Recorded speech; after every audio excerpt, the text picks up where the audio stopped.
Good morning. ഇത് നമുക്ക് nucleic ആസിഡ്സിൻ്റെ മൂന്നാമത്തെ ക്ലാസ്സാണ്, മോഡ്യൂൾ 5-ൻ്റെ 6ാമത്തെ ക്ലാസ്സും. അപ്പോൾ കഴിഞ്ഞ ക്ലാസ്സുകളിൽ നമ്മൾ DNA, ന്യൂക്ലിക് ആസിഡുകൾ എന്താണ്, ന്യൂക്ലിയോ പ്രോട്ടീൻസ് എന്താണ്, അതിൻ്റെ സ്ട്രക്ചർ എങ്ങനെയാണ്, അതൊക്കെ നമ്മൾ കണ്ടായിരുന്നു. പിന്നെ DNA എന്താണ്, RNA എന്താ, അതൊക്കെ നമ്മൾ കണ്ടു. അത് കഴിഞ്ഞ് ഇനി നമുക്ക് biological role of RNA and DNA ആണ് പഠിക്കാനുള്ളത്. Biological role of nucleic acids. Okay, അപ്പോൾ അതിൽ ആദ്യത്തത് ബയോളജിക്കൽ റോൾ ഓഫ് DNA. എന്താണ് DNA? Deoxyribonucleic acid. Deoxyribonucleic ആസിഡാണ് DNA.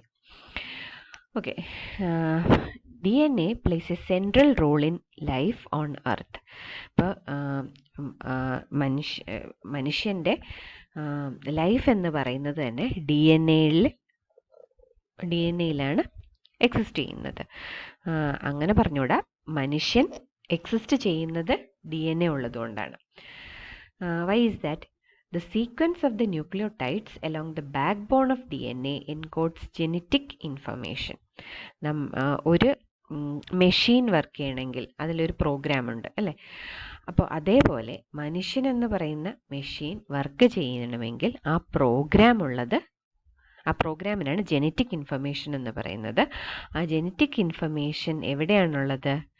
DNA-യുടെ ന്യൂക്ലിയോടൈഡ് സീക്വൻസിലാണ് ഈ ജെനറ്റിക് ഇൻഫർമേഷൻ എക്സിസ്റ്റ് ചെയ്യുന്നത്.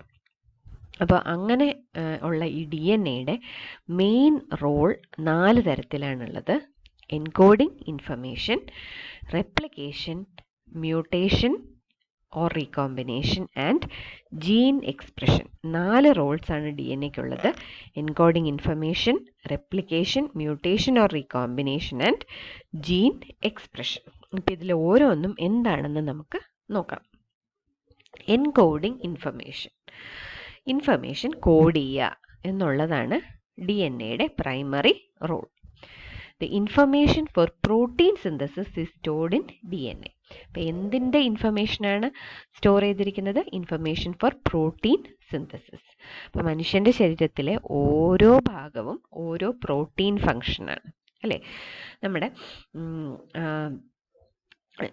നമ്മുടെ ലൈഫിൻ്റെ ഓരോ പ്രോസസ്സ്, ATP സിന്തസിസ് എന്ന് പറയുന്നത് ഒരു പ്രോട്ടീനിലാണ് സ്റ്റോർ ചെയ്തിരിക്കുന്നത്. അല്ലെങ്കിൽ ഗ്ലൂക്കോസ് ബയോഡിഗ്രഡേഷൻ എന്ന് പറയുന്നത് ഒരു പ്രോട്ടീനിലാണ് സ്റ്റോർ ചെയ്തിരിക്കുന്നത്. അപ്പോൾ ഈ പ്രോട്ടീൻ്റെ സിന്തസിസ് നമ്മുടെ ശരീരത്തിൽ നടക്കുന്നത് DNA-യിലുള്ള ഇൻഫർമേഷൻ വെച്ചിട്ടാണ്.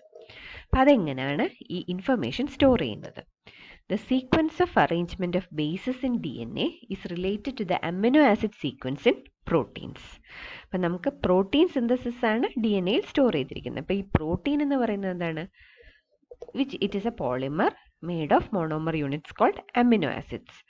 അപ്പോൾ ഈ അമിനോ ആസിഡുകൾ ജോയിൻ ചെയ്ത് വെച്ചിരിക്കുന്നതാണ് പ്രോട്ടീൻസ്.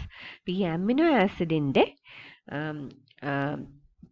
ഓരോ പ്രോട്ടീനിലുള്ള അമിനോ ആസിഡിൻ്റെ സീക്വൻസിനെ കോഡ് ചെയ്തിരിക്കുന്നത് DNA-യിലാണ്. അതെങ്ങനെ? Sequence of arrangement of bases. അപ്പോൾ DNA-യിലെ ബേസുകളുടെ അറേഞ്ച്മെൻറ്റ്. ഏതൊക്കെ ബേസുകളാണ് DNA-യിലുള്ളത്? Adenine, guanine, thymine and cytosine. അപ്പോൾ ഈ 4 ബേസുകളുടെ അറേഞ്ച്മെൻറ്റ് സീക്വൻസിൽ ആണ് അമിനോ ആസിഡ് സീക്വൻസ്, ഒരു പ്രോട്ടീനിലുള്ള അമിനോ ആസിഡ് സീക്വൻസ് കോഡ് ചെയ്തിരിക്കുന്നത്. And this relation is called genetic code. ഓരോ പ്രോട്ടീനിലെയും അമിനോ ആസിഡ് സീക്വൻസിൻ്റെ ഇൻഫർമേഷൻ സ്റ്റോർ ചെയ്തിരിക്കുന്നത് DNA-യുടെ ബേസിൻ്റെ അറേഞ്ച്മെൻറ്റിലാണ്. ഈ അറേഞ്ച്മെൻറ്റിന് പറയുന്ന പേരാണ് ജെനറ്റിക് കോഡ്. അപ്പോൾ ഈ ഒരു അമിനോ ആസിഡിനെ കോഡ് ചെയ്യുന്നത് 3 ന്യൂക്ലിയോടൈഡ്സ് വെച്ചിട്ടാണ്. ഒരു അമിനോ ആസിഡിനെ കോഡ് ചെയ്യണമെങ്കിൽ, ഫോർ എക്സാമ്പിൾ നമുക്കൊരു അമിനോ ആസിഡിൻ്റെ പേര് പറയാം, ഗ്ലൈസിൻ എന്ന് പറയുന്ന ഒരു അമിനോ ആസിഡിൻ്റെ കോഡ് എന്ന് പറയുന്നത് 3 ന്യൂക്ലിയോടൈഡുകൾ വഴിയാണ്. അപ്പോൾ ഒരു ന്യൂക്ലിയോടൈഡ് എന്ന് പറയുമ്പോൾ എന്തൊക്കെ ഉണ്ടാവും? ഒരു ഫോസ്ഫേറ്റ് ഉണ്ടാകും, ഒരു ഷുഗർ യൂണിറ്റ് ഉണ്ടാകും, ഒരു ബേസും ഉണ്ടാകും. അപ്പോൾ ഈ 3 സാധനങ്ങളും കൂടെ കമ്പൈൻ ചെയ്തിട്ടുള്ളതാണ് ന്യൂക്ലിയോടൈഡ്. അപ്പോൾ ഒരു ന്യൂക്ലിയോടൈഡ് അങ്ങനത്തെ 3 ന്യൂക്ലിയോടൈഡ് കമ്പൈൻ ചെയ്ത് വെച്ചിരിക്കുന്നതാണ് ഒരു അമിനോ ആസിഡിൻ്റെ കോഡ്. അതുകൊണ്ട് നമ്മൾ അതിനെ ട്രിപ്ലറ്റ് കോഡോൺ എന്ന് പറയും. ഒരു അമിനോ ആസിഡിനെ കോഡ് ചെയ്യുന്ന ന്യൂക്ലിയോടൈഡ് സീക്വൻസ് ഓഫ് 3 ന്യൂക്ലിയോടൈഡ്സിനെ കോഡോൺ എന്ന് പറയും. അതിനകത്ത് 3 ന്യൂക്ലിയോടൈഡ് ഉള്ളതുകൊണ്ട് അതിനെ ട്രിപ്ലറ്റ് കോഡോൺ എന്ന് പറയും.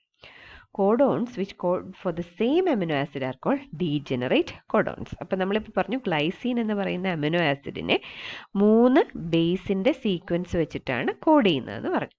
അപ്പം ഇങ്ങനെ 3 ബേസിൻ്റെ സീക്വൻസ് എന്ന് പറഞ്ഞാൽ 3 ന്യൂക്ലിയോടൈഡ് സീക്വൻസ് എന്ന് പറയുന്നത് ഒരു ട്രിപ്ലറ്റ് കോഡോൺ ആണ്. ഈ ഒരു അമിനോ ആസിഡിനെ തന്നെ ഒന്നിലധികം കോഡോണുകൾ കോഡ് ചെയ്തിട്ടുണ്ടാകും. അങ്ങനെയുള്ള കോഡോണുകൾ ഇപ്പോൾ ഗ്ലൈസിൻ എന്ന് പറയുന്നതിൽ സപ്പോസ് ഇങ്ങനെയായിരിക്കും കോഡ് എന്ന് വിചാരിക്കുക. ഗ്വാനിൻ ഗ്വാനിൻ തൈമിൻ എന്നാണ് അതിൻ്റെ GGT എന്നാണ് അതിൻ്റെ കോഡെന്ന് വിചാരിക്കുക. ഓക്കെ, അപ്പോൾ സപ്പോസ് ഇനി വേറൊരു കോഡോണുണ്ട് AGTയും ഗ്ലൈസീനെ തന്നെ കോഡ് ചെയ്യുകയാണെന്ന് വിചാരിക്കുക. അങ്ങനെയാണെങ്കിൽ ഈ GGTയും AGTയും they are called degenerate codon. Same amino ആസിഡിനെ കോഡ് ചെയ്യുന്ന കോഡോണുകളെയാണ് ഡീജനറേറ്റ് കോഡോൺ എന്ന് പറയുന്നത്. അപ്പോൾ ഇങ്ങനെയുള്ള പിന്നെ ഒരുപാട് കോഡോൺസ് ഉണ്ട്. ഓരോ കോഡോണും ഒരു പർട്ടിക്കുലർ അമിനോ ആസിഡിൻ്റെ കോഡ് ചെയ്യുന്നുണ്ട്. The DNA sequence that codes a specific protein is called a gene. അപ്പം നമുക്കറിയാം ഒരു അമിനോ ആസിഡിന് 3 ന്യൂക്ലിയോടൈഡ്. അതുപോലെ ഒരുപാട് അമിനോ ആസിഡുകൾ ഉണ്ടല്ലോ. ഈ ഒരുപാട് അമിനോ ആസിഡുകൾ കമ്പൈൻ ചെയ്തിട്ടാണ് പ്രോട്ടീൻ ഉണ്ടാകുന്നത്. അപ്പോൾ ഒരുപാട് ട്രിപ്ലറ്റ് കോഡോണുകൾ ഉണ്ടാകും ഒരു പ്രോട്ടീനിൽ. അപ്പോൾ ഒരു പ്രോട്ടീനിനെ കോഡ് ചെയ്യുന്ന such A large DNA sequence അതിന് പറയുന്ന പേരാണ് ജീൻ. ഒരു ജീൻ എന്ന് പറയുന്നത് ഒരു പ്രോട്ടീനെ കോഡ് ചെയ്യുന്ന DNA സീക്വൻസ്.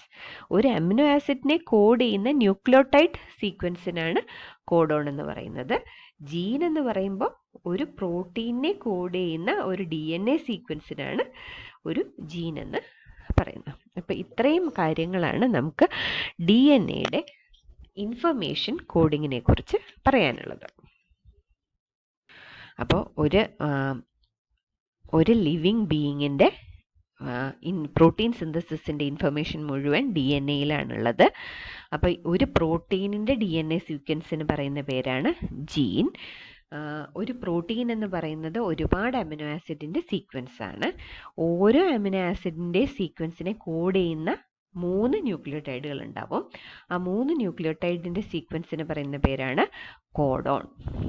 ഓക്കെ, അപ്പോൾ ഈ പിന്നെ അമിനോ ആസിഡ് സീക്വൻസ് ഇൻ പ്രോട്ടീൻസും അറേഞ്ച്മെൻറ്റ് ഓഫ് ബേസസ് ഇൻ DNAയും തമ്മിലുള്ള റിലേഷന് പറയുന്ന പേരാണ് എന്ത്? Genetic code. ഓക്കെ, അപ്പോൾ ഇതാണ് എൻകോഡിങ് ഇൻഫർമേഷൻ. അപ്പോൾ ഇനി അടുത്തതായിട്ട് നമുക്ക് നെക്സ്റ്റ് ഫംഗ്ഷനിലേക്ക് പോകാം. The next function is replication. Okay, അപ്പോൾ ഇത് നമ്മൾ ഇൻഫർമേഷൻ സ്റ്റോർ ചെയ്തു. ഇൻഫർമേഷൻ സ്റ്റോർ ചെയ്തുകൊണ്ട് കാര്യമില്ല, അത് ഒരു ജനറേഷനിൽ നിന്ന് വേറൊരു ജനറേഷനിലേക്ക് പോകണം. അതും അല്ലെങ്കിൽ പിന്നെ പ്രായം കൂടും തോറും അത് പുതിയ പുതിയ സെല്ലുകൾ ഉണ്ടാവുമ്പോൾ ആ സെല്ലുകളിലേക്ക് പോകണം. ഈ സെല്ലിലേക്ക് പോകാനായിട്ട് പുതിയ DNA ഉണ്ടാക്കണം. And this process is called replication. The process by which a DNA produces 2 identical copies of itself during cell division is called replication. അപ്പോൾ ഒരു DNA ഒരു പ്രോട്ടീനെ കോഡ് ചെയ്തിരിക്കുകയാണ്. ആ DNAയെ നമുക്ക് വേറൊരു സെല്ലിലേക്ക് ട്രാൻസ്ഫർ ചെയ്യണം. ഓക്കെ, അപ്പോൾ ഈ സെല്ലിന് ആദ്യമുള്ള സെല്ലിന് അത് നഷ്ടപ്പെടില്ലേ?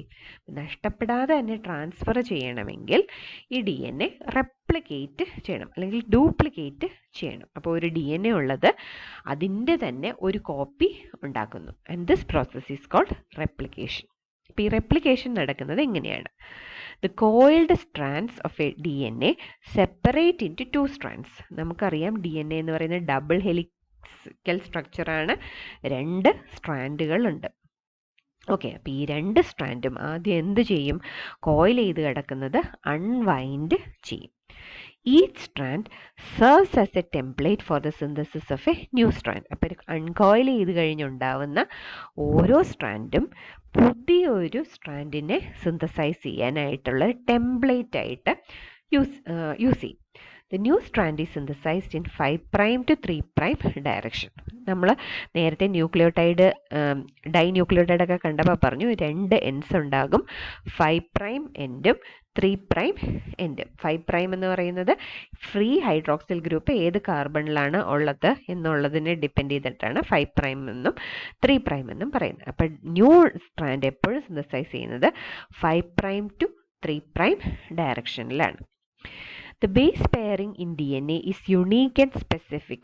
നമ്മൾ പറഞ്ഞല്ലോ, adenine always pairs with thymine and guanine always pairs with cytosine. അപ്പോൾ അത് യുണീക്ക് ആണ്, സ്പെസിഫിക്കും ആണ്. Hence, newly synthesized strand is an exact copy of the separated parent strand. അപ്പം നമ്മൾ പുതിയ സ്ട്രാൻഡ് ഉണ്ടാവുകയാണ്. അപ്പോൾ സ്ട്രാൻഡ് അൺവൈൻഡ് ചെയ്ത് കഴിയുമ്പം നമുക്കറിയാം 2 സ്ട്രാൻഡും എങ്ങനെയാണ് ഒന്നിച്ച് നിൽക്കുന്നത്. 2 സ്ട്രാൻഡിലെയും ബേസുകൾ തമ്മിലുള്ള ഹൈഡ്രജൻ ബോണ്ടിങ് വഴിയാണ് 2 സ്ട്രാൻഡുകളും ഒന്നിച്ച് എക്സിസ്റ്റ് ചെയ്യുന്നത്. അപ്പോൾ പുതിയ സ്ട്രാൻഡ് ഉണ്ടാവുമ്പോൾ ആദ്യത്തെ ഉണ്ടായിരുന്ന സ്ട്രാൻഡിന് കോംപ്ലിമെൻ്ററി ബേസ് ആണ് പുതിയ സ്ട്രാൻഡിൽ ഉണ്ടാവുക, അല്ലേ? അപ്പം അഡനിൻ ഇരിക്കുന്ന സ്ഥലത്ത് പുതിയ സ്ട്രാൻഡിൽ എന്ത് തന്നെ വരണം? തൈമിൻ തന്നെ വരണം. ഗ്വാനിനോ സൈറ്റോസിനോ വന്നാൽ പറ്റില്ല. ബിക്കോസ് ബേസ് പെയറിങ് യുണീക്കും സ്പെസിഫിക്കുമാണ്. അപ്പം പുതിയ സ്ട്രാൻഡ് അപ്പോൾ ഉണ്ടായിരിക്കുന്നത് നേരത്തെ ഉണ്ടായിരുന്ന സ്ട്രാൻഡിൻ്റെ എക്സാക്റ്റ് കോപ്പി ആയിട്ടാണ് പുതിയ സ്ട്രാൻഡ് ഉണ്ടാകുന്നത്. Each new DNA formed has one strand newly synthesized and one parental strand. അപ്പം ഇങ്ങനെ ഇതുപോലെ യുണീക്ക് പെയറിംഗ് വഴി പുതിയ സ്ട്രാൻഡ് ഉണ്ടാവുന്നു. അപ്പം ഇപ്പം നമുക്ക് ആദ്യം ഒരു DNA ഉണ്ടായി, അത് അൺവൈൻഡ് ചെയ്ത് 2ആയി, 2ലും പുതിയ ഓരോ സ്ട്രാൻഡുകൾ ഡെവലപ്പ് ചെയ്തു. അപ്പോൾ ഇപ്പം ടോട്ടൽ എത്ര DNA ഉണ്ട്? 2 DNA ഉണ്ട്. ഓരോ DNAയിലും ഒരു സ്ട്രാൻഡ് പഴയതും ഒരു സ്ട്രാൻഡ് പുതിയതുമാണ്. And such type of replication is called semi conservative replication. ഒരെണ്ണം കൺസർവ് ചെയ്യുന്ന റെപ്ലിക്കേഷനെയാണ് സെമി കൺസർവേറ്റീവ് റെപ്ലിക്കേഷൻ എന്ന് പറയുന്നത്. അപ്പോൾ ഈ പ്രോസസ്സിനെ അസിസ്റ്റ് ചെയ്യുന്ന എൻസൈമാണ് DNA പോളിമറേസ്. DNA പോളിമറേസ് എന്ന് പറയുന്ന എൻസൈമാണ് ഈ റെപ്ലിക്കേഷൻ പ്രോസസ്സിനെ അസിസ്റ്റ് ചെയ്യുന്നത്. നമ്മൾ ഈ പറഞ്ഞ കാര്യം നമുക്ക് അടുത്ത ഒരു ആനിമേഷനായിട്ട് കാണാം. എന്തായി കാണിച്ചിരിക്കുന്നത്? DNA സ്ട്രാൻഡ് ആദ്യം 2ആയിട്ട് സെപ്പറേറ്റ് ചെയ്തു. ഓരോ സ്ട്രാൻഡിലും പുതിയ സ്ട്രാൻഡ് വരുവാണ്. ആ സ്ട്രാൻഡ് വരുന്നത് ഏത് ഡയറക്ഷനിലാണ്? 5' to 3' ഡയറക്ഷനിലാണ്. ആദ്യത്തെ സ്ട്രാൻഡിൽ മുകളിൽ നിന്ന് താഴോട്ടാണെങ്കിൽ രണ്ടാമത്തെ സ്ട്രാൻഡിൽ താഴേന്ന് മുകളിലോട്ടാണ് വരുന്നത്, അല്ലേ? നമുക്കറിയാം 2 സ്ട്രാൻഡും റൺസ് ഇൻ ഓപ്പോസിറ്റ് ഡയറക്ഷൻസ്. അപ്പോൾ ഒരു സ്ട്രാൻഡിൽ മുകളിൽ നിന്ന് താഴോട്ടാണ് 5' to 3'. അപ്പോൾ മറ്റേ സ്ട്രാൻഡിൽ താഴേന്ന് മുകളിലോട്ടായിരിക്കും 5' to 3'. ആദ്യം അൺവൈൻഡ് ചെയ്യുന്നു. അൺവൈൻഡ് ചെയ്തതിന് ശേഷം പുതിയ സ്ട്രാൻഡ് സിന്തസൈസ് ചെയ്യുന്നു ഫ്രം 5' ഡയറക്ഷൻ ടു 3' ഡയറക്ഷൻ. അപ്പോൾ ഇതാണ് DNA റെപ്ലിക്കേഷൻ. അപ്പോൾ DNA റെപ്ലിക്കേഷന് DNAയുടെ ഫങ്ഷൻ എന്ന് പറയുന്നത് 4 എണ്ണമാണ്. Encoding information, replication, mutation and recombination, എന്നിട്ട് ഫൈനലി ജീൻ എക്സ്പ്രഷൻ. അപ്പം നമുക്ക് ആദ്യത്തെ 2 എണ്ണം കഴിഞ്ഞു. ഇനി അടുത്ത 2 ഫങ്ഷൻ എന്തൊക്കെയാണെന്ന് നോക്കാം.